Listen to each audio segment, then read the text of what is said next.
마음을 적시는 이야기 한 줄기, 담비 아담입니다. 오늘도 방문해 주셔서 감사합니다.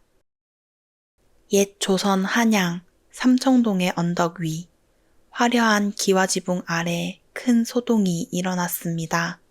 이 악한 것, 네가 우리 집안을 망쳤느냐? 한 양반이 여종을 향해 소리쳤습니다.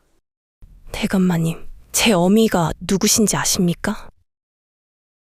조선 후기 세도 정치가 기승을 부리던 시절, 삼청동의 참판댁은 언제나 향냄새와 웃음소리로 가득했습니다. 하지만 그 화려한 담장 안쪽엔 눈물과 원한이 숨어 있었습니다. 참판 이태우는 백성의 땅을 빼앗고 기생들의 인생을 장난처럼 가지고 놀았습니다. 그래서일까요? 유독 다른 집보다 여종이 많았습니다. 그중 하나, 이름은 옥단이요. 18의 나이에 검은 머리칼이 물결처럼 흐르고 눈빛은 깊은 산의 샘물 같았습니다. 그러나 그 눈빛을 본 사람들은 하나같이 무언가를 오래 품은 사람의 눈 같다며 이상하게 느꼈고 그녀가 지나가고 나면 항상 수군거렸습니다.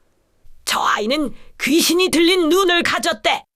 그 눈을 오래 마주보면 기운이 빠진다지? 그러나 옥단은 입을 다물었고 그저 물을 길고 빗자루를 잡으며 살았습니다. 사람들이 그녀에 대해 이상한 이야기를 할 때에도 옥단은 가슴속에 품은 어머니를 생각하며 오롯이 바른 일만 하고 살았습니다. 그러던 어느 봄날, 참판댁에 이상한 손님이 하나 찾아왔습니다. 전국의 고을을 떠돌며 관상으로 이름을 날린 박선생이라 불리는 노점쟁이였습니다. 이태우는 그를 집으로 불러들여 물었습니다. 선생, 내 관상을 보시게. 나의 앞날이 어떠하오? 박 선생은 이태우의 얼굴을 찬찬히 보더니 깊은 한숨을 내쉬었습니다. 아, 대감의 이마는 높으나 눈빛은 탁하옵니다. 권세는 하늘에 닿을 것이나 그 끝에 피가 흐르겠나이다. 특히 여인의 눈으로 인해 재앙을 맞을 것이요.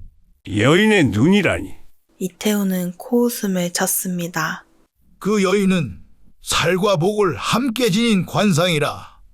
대감이 저지른 죄의 그림자가 그 눈에 비칠 날이 올 것이옵니다. 사람들이 수군거렸고 이태우는 웃으며 잔을 들었습니다. 허허, 세상에 그런 눈이 어디 있겠소? 그때였습니다. 마당 끝에서 물동이를 이고 지나가는 여종 하나가 있었는데 바로 옥단이었습니다. 박 선생의 시선이 그녀에게 꽂혔고 손에 들린 지팡이를 떨어뜨렸습니다. 저 아이요! 저 눈이 바로 살과 복을 함께 지닌 상이요! 사람들의 시선이 한꺼번에 옥단에게 쏠렸습니다. 그녀는 조용히 고개를 들었고 그 순간 달빛 같은 눈이 반짝였습니다. 이태우는 괜스레 소름이 끼쳤습니다.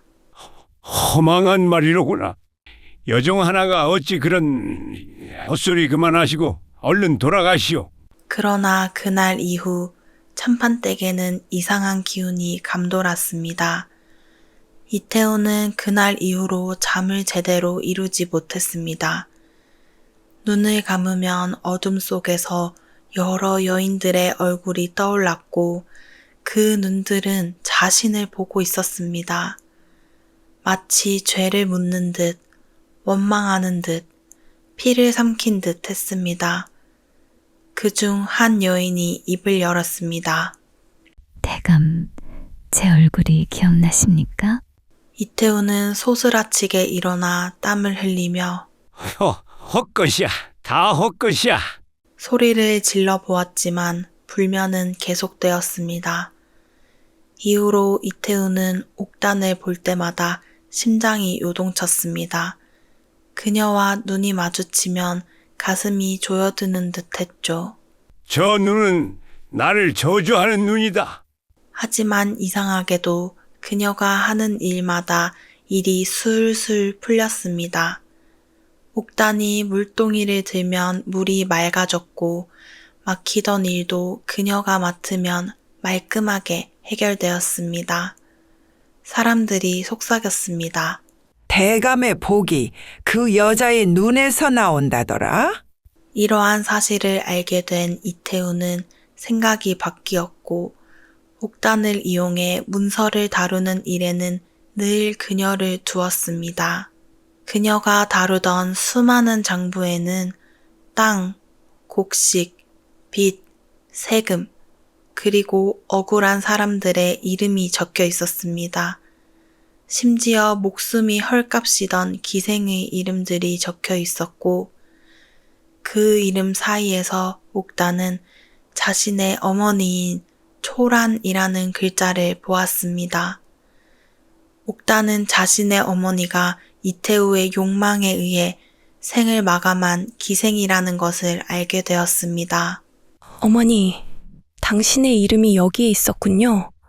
이 장부가 대감의 얼굴보다 더한 관상이군요.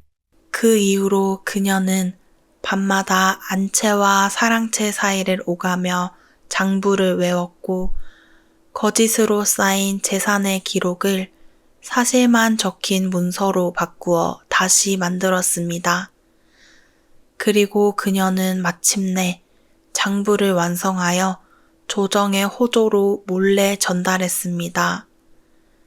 진실된 장부가 조정에 들어간 지 닷새째 되던 날, 호조의 한 젊은 관리가 이태우의 저택을 비밀리에 찾았습니다. 그는 사방을 두리번거리며 담장을 넘어 들어왔습니다. 이태우와 예전부터 내통하고 있던 조정안 이태우의 사람이었죠. 들었느냐? 호조에서 나를 조사한다 하지 않더냐? 누가 감히 그 문서를 올렸느냐? 그 입을 찾아내라. 그 말이 떨어지자 이태우는 금화 5냥을 탁자 위에 올려놓았습니다. 찾는 대로 즉시 나에게 오거라. 젊은 관리가 돌아가고 이태우는 분노를 참지 못하고 소란을 피웠고 하인들은 모두 고개를 숙였습니다. 옥단은 그 무리 속에서 침착하게 일하고 있었습니다. 그녀의 눈빛엔 두려움이 아니라 묘한 평온이 깃들어 있었죠. 다음 날 저녁, 젊은 관리는 다시 이태우의 저택을 찾아왔고 이태우에게 짧은 한마디를 남기고 사라졌습니다. 대감님 댁의 여종이라 합니다. 이름은 옥단이라 하더이다. 이태우는 웃었습니다. 하하! 하찮은 여종이 감히 나를 배신해? 이태우는 탁자를 내리쳤고 먹물이 튀어 벽을 검게 물들였습니다. 그 검은 얼룩이 마치 그의 죄처럼 번져갔습니다. 이태우는 곧바로 옥단을 찾아내 무릎을 꿇렸습니다. 너 따위의 눈이 내 운명을 망쳤다. 먹여주고 재워줬더니 이런 짓을 꾸민 것이냐? 옥단은 담담히 고개를 들었습니다. 저는 아무것도 꾸민 적이 없습니다. 그저 대감의 얼굴에 비친 그림자를 보여드렸을 뿐입니다. 그녀와 눈이 마주치는 순간 이태우는 움찔했습니다. 그 눈 속에서 젊은 날의 초란이 미소 짓고 있었기 때문이지요. 감히 네가 내 얼굴을 논하느냐? 예, 대감. 그것이 바로 관상이지요. 사람의 얼굴은 하늘이 주지만 그 얼굴에 어떤 마음을 새기느냐는 자기 손에 달린 법. 대감은 자신의 얼굴에 죄를 새기셨습니다. 그녀의 목소리는 잔잔했지만 그 말 한마디 한마디가 이태우의 가슴을 찔렀습니다. 네 눈이 초란의 눈이구나. 예. 저는 어머니의 복수를 위해 태어났다고 생각했지만 이제 알겠습니다. 복수는 제게 주어진 업이 아니라 대감께 보여드리기 위한 거울이었음을. 이태우는 허탈한 웃음을 터뜨렸습니다. 마치 오래된 돌담이 스스로 무너지는 소리 같았습니다. 옥단은 이내 돌아서 나갔고 그 모습을 바라보던 이태우의 눈가에서 한 줄기 눈물이 흘렀습니다. 다음날 아침, 조정의 관리들이 들이닥쳤고 마침내 옥단이 남긴 장부가 공개되었습니다. 사람들은 말했습니다. 관상은 거짓말이 아니었구나. 그 눈이 결국 대감을 무너뜨렸대. 이태우는 무너진 집의 툇마루에 홀로 앉았습니다. 모든 것이 잿더미처럼 무너졌고 그의 입에서 마지막으로 흘러나온 말은 이것뿐이었습니다. 그 눈이 나를 삼켰구나. 허허허. 그는 웃으며 고개를 떨구었습니다. 패배를 인정하는 듯 말이지요. 옥단은 모든 일이 끝난 뒤 달빛 아래서 천천히 하늘을 올려다 보았습니다. 그러다 그녀의 눈에는 한 방울의 눈물이 맺혔는데 이는 슬픔의 눈물이 아니라 끝의 눈물이었습니다. 어머니, 이제 제 눈으로 세상을 봅니다. 복수는 이루어졌고 진실은 밝혀졌습니다. 관상은 운명이 아니라 선택의 결과였습니다. 그녀의 눈빛에는 더 이상 살기가 어려있지 않았습니다. 그것은 세상의 어둠을 비추는 등불 같았습니다. 이 이야기는 지금까지도 전해져 옵니다. 삼청동 언덕 위 무너진 찬반댁 터에는 작은 연못 하나만 남았다고 합니다. 밤이 되면 그 연못 위로 달빛이 내려앉고 마치 한 쌍의 눈처럼 빛난다고 합니다. 사람들은 그 빛을 보며 속삭입니다. 저것은 옥단의 눈빛이라네. 권세의 거짓을 태운 눈, 죄를 비춘 거울이라네. 사람의 얼굴은 타고난 것이지만 그 얼굴에 어떤 빛을 담느냐는 스스로의 몫입니다. 옥단의 눈은 살을 품었되 복으로 쓰였고 대감의 얼굴은 복을 품었되 살로 쓰였습니다. 하늘은 관상으로 사람을 시험하고 사람은 선택으로 스스로를 드러내는 법입니다. 여러분도 오늘 하루 거울에 비친 얼굴뿐 아니라 마음의 얼굴을 한번 들여다보시는 건 어떨까요?